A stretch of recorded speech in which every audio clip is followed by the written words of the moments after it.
Ydy Facebook yn troi'r meicroffon ymlaen yn eich ffôn symudol chi heb i chi sylweddoli mwyn gwrando ar eich sgyrsiau mwyaf personol.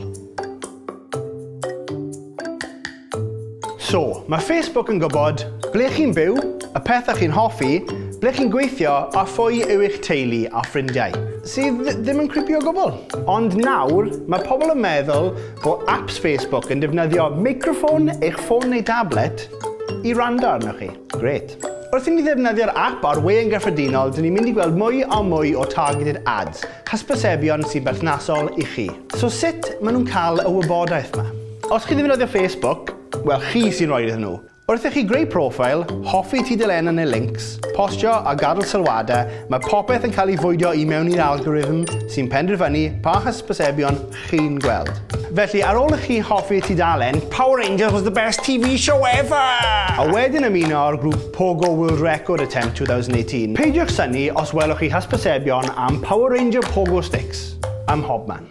Ond, dyn nhw ddim just yn targedu chi yn ôl beth ych chi'n hoffi ar Facebook. Maen nhw hefyd yn gallu targedu chi yn ôl lle yn y byd ych chi'n byw.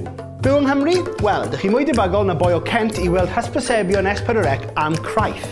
Ond beth os chi'n dod o Montevideo, Uruguay? Byddwch chi'n cael adverts am drama mwy o boblogaidd Uruguayeg ar hyn o bryd, sef El Hypnotizador. Ond hyd yn oed yn fwy weird na El Hypnotizador, mae Facebook yn defnyddio'r GPS tracker yn eich ffonau. Maen nhw'n gwybod lle chi wedi bod. Cofio ddoe pan nes ni cerdded heibio'r lle pizza na? Guess beth sy'n mynd i pobl ar Facebook nawr. Hoi, mamma mia! A nawr, mae nifer o pobl yn meddwl boi ffonau'n gwrando arnyn nhw. Mae Twitter yn llawn pobl yn sôn bod nhw wedi bod yn trafod rhywbeth ar lafar yn unig.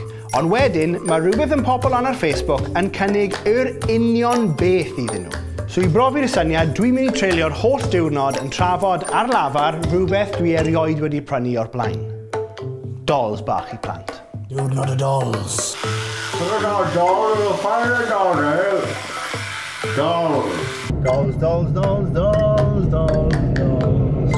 Oh, noson bach neis am dolls. A'r canlyniad? Na, dim dolls. So, yn ôl Facebook, dyn nhw 100% absolutely ddim yn defnyddio'r meicroffon. Dyn nhw ddim wedi clywed ar meicroffon. Dyn nhw ddim yn gwybod beth yw e. Meicroffon? Ni? Na. Ond oes esboniad arall. Mae yna rhywbeth o'r enw'r Bada Meinhof phenomenon. Effaith seicolegol lle pan ydych chi'n sôn am rhywbeth neu dysgu rhywbeth newydd, ydych chi lot mwy tebygol o sylweddoli arno y tro nesaf. Enghraifft, yn syth pan ydych chi wedi penderfynu bod chi eisiau prynu car newydd, ydych chi'n dechrau gweld yr union gar ym mhobman. So beth chi'n meddwl? Ych chi wedi sylweddoli ar unrhyw hysbysebion creepy yn pobl ar Facebook? Gadewch neges yn y sylwadau isod neu, wel, jyst dwedwch e ar lafar.